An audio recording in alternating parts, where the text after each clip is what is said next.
Hello guys, ಇವತ್ತು 19 February 2026 ಇಲ್ಲಿ ನಮ್ಮ ಚರಂತಿ ಮಠ ಗಾರ್ಡನ್ ಒಳಗೆ ಚೀಟ್ಲಲ್ಲಮ್ಮ ಅಂತೇಳಿ ಒಂದು ದೇವಸ್ಥಾನದ ಜಾತ್ರೆ ಇದೆ. ಇವತ್ತು ನಾವೆಲ್ಲ ಕುಂಭಮೇಳ ಮಾಡಿ ದೇವಿಯನ್ನು ತೊಗೊಂಡು ಬಂದ್ವಿ. ಆ ದೇವಿ ಮೂರ್ತಿಯನ್ನು ನಾಳೆ ಬೆಳಗ್ಗೆ ಪ್ರತಿಷ್ಠಾಪನೆ ಮಾಡ್ತಾರೆ. ಈ ಒಂದು ಜಾತ್ರೆ ನಿಮಿತ್ತವಾಗಿ ಭಕ್ತಾದಿಗಳಿಗೆಲ್ಲ ಇಲ್ಲೊಂದು ಊಟದ ವ್ಯವಸ್ಥೆ ಮಾಡಿದೆ. ಇಲ್ಲಿ ಅಡುಗೆ ಹೆಂಗೆ ಮಾಡ್ತಾರೆ, ಊಟ ಯಾವ ರೀತಿ ಮಾಡ್ತಾರೆ, ವ್ಯವಸ್ಥೆ ಹೆಂಗೆ ಮಾಡ್ಯಾರ, ಒಂದು 4-5 ಸಾವಿರ ಜನಕ್ಕೆ ಅಡುಗೆ ಯಾವ ರೀತಿ ಮಾಡಿದ್ದಾರೆ ಅನ್ನೋದನ್ನು ನಾನು ನಿಮಗೆ ಇಲ್ಲಿ ತೋರಿಸ್ತೇನೆ. ನೋಡಿರಿ, ಇಲ್ಲೆಲ್ಲ ಒಲಿ ಮೇಲೆ ಯಾವ ರೀತಿ ಅಡುಗೆ ಮಾಡ್ತಾ ಇದ್ದಾರೆ, ಅನ್ನ ಸಾಂಬಾರು ಸ್ವೀಟು ಎಲ್ಲ ನೋಡಿರಿ ಎಷ್ಟು ಚೆನ್ನಾಗಿ ಮಾಡ್ತಾ ಇದ್ದಾರೆ. ಹಳೆ ಪದ್ಧತಿ ಇದು, ಸಾವಿರಾರು ಜನಕ್ಕೆ ಅಡುಗೆ ಮಾಡ್ತಾರೆ. ಇದಕ್ಕೆ ಎಲ್ಲರೂ ನಾಳೆ ಬರ್ರಿ. ಇದಕ್ಕೆ ನೋಡ್ರಿ ಕೊಪ್ಪರಿಗೆ ಅಂತಾರ. ಇದ್ರೊಳಗೆ ಈಗ ನಾಳೆ ಬೆಳಗ್ಗೆ ಸಾರು ಬೇಕಲ್ಲ, ಅದಕ್ಕೋಸ್ಕರ ಬೇಳೆನ ಕುದಿಸ್ತಾ ಇದ್ದಾರೆ. ತೊಗರಿ ಬೇಳೆ, ಟೊಮೆಟೊ ಎಲ್ಲ ಸಾಂಬಾರು ಪದಾರ್ಥ ಎಲ್ಲ ಹಾಕಿ ಕುದಿಸ್ತಾ ಇದ್ದಾರೆ. ಕಟ್ಟಿಗೆ ಒಲೆ ನಾವು ಉಪಯೋಗ ಮಾಡ್ಯಾರ. ಒಂದು ನಾಳೆಗೆ ಅಂದ್ರೆ ಒಂದು 6,000 ಜನಕ್ಕೆ ಅಡುಗೆ ತಯಾರು ಮಾಡ್ತಾ ಇದ್ದಾರೆ. ನೋಡ್ರಿ ಯಾವ ರೀತಿ ಅಡುಗೆ ಮಾಡ್ತಾ ಇದ್ದಾರೆ ನೋಡಿ. ಇದು ಸಾಂಬಾರು ರೆಡಿ ಮಾಡ್ತಾ ಇದ್ದಾರೆ. ಈ ಅಡುಗೆ ಮಾಡುವಂತಹ ಎಲ್ಲ ಈ ನಮ್ಮ ಪುರುಷರು ಇದಾರಲ್ಲ, ಇವರೆಲ್ಲ ಕರಡಿಗುಡ್ಡದ ಗ್ರಾಮದವರು. ಭಾಳ ಚೆನ್ನಾಗಿ ಅಡುಗೆ ಮಾಡ್ತಾರೆ. ಮಧ್ಯಾಹ್ನ ನಾವು ಒಂದು 4,000 ಜನಕ್ಕೆ ಊಟ ಹಾಕಿದ್ದಾರೆ.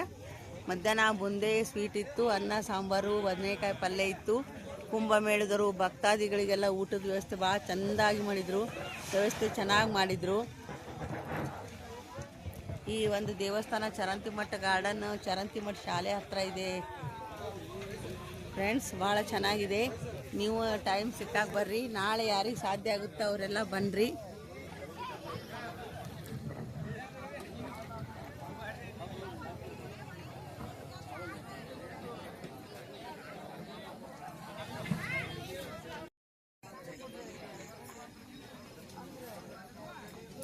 ನೋಡ್ರಿ, ಇಲ್ಲಿ ತರಕಾರಿ ಎಲ್ಲ ಕಟ್ ಮಾಡ್ತಾ ಇದ್ದಾರೆ. ನಾಳೆ ತಯಾರಿ ಮಾಡ್ತಾ ಇದ್ದಾರೆ.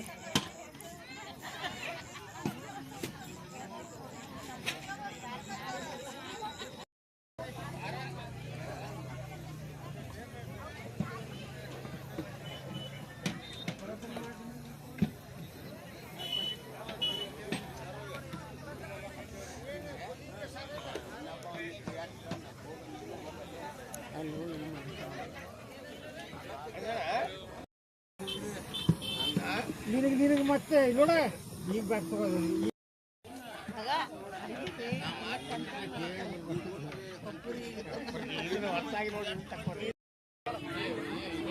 ನಾಳೆ ಊಟದ್ದೆಲ್ಲ ಇವತ್ತೆಲ್ಲ ತಯಾರಿ ಮಾಡೋದನ್ನು ನಾವು ನಿಮಗೆ ತೋರಿಸಿದ್ವಿ ಗೈಸ್. ನೋಡಿ ಫ್ರೆಂಡ್ಸ್, ಈ ಥರ ಎಲ್ಲ ರೆಡಿ ಮಾಡ್ತಾ ಇದ್ದಾರೆ. ಇವತ್ತು ನಮ್ಮದು ಕುಂಭಮೇಳ ದೇವಿ ಪ್ರತಿಷ್ಠಾಪನೆಗಾಗಿ ದೇವಿ ಮೂರ್ತಿನ ತಗೊಂಬರೋದಾಯಿತು. ಈಗ ನಾಳೆ ಬೆಳಿಗ್ಗೆ ದೇವಿ ಪ್ರತಿಷ್ಠಾಪನೆ ಮತ್ತು ಹೋಮ ಎಲ್ಲ ಇದೆ. ನಾಳೆ ಮಧ್ಯಾಹ್ನವೂ ಕೂಡ ಎಲ್ರಿಗೂ ಅನ್ನ ಪ್ರಸಾದ ಇದೆ. ಎಲ್ಲರೂ ಇಲ್ಲಿ ಬಂದು ತಾವು ಕೂಡ ದೇವಿಯ ಆಶೀರ್ವಾದ ಪಡೆದು ಅನ್ನ ಪ್ರಸಾದವನ್ನು ಸ್ವೀಕಾರ ಮಾಡಬೇಕು. ಇವತ್ತಿನ ಈ ವಿಡಿಯೋವನ್ನು ಇಲ್ಲಿ ಮುಗಿಸ್ತೇನೆ. ನಾಳೆ ಮತ್ತೆ ಭೇಟಿಯಾಗೋಣ. ಧನ್ಯವಾದಗಳು.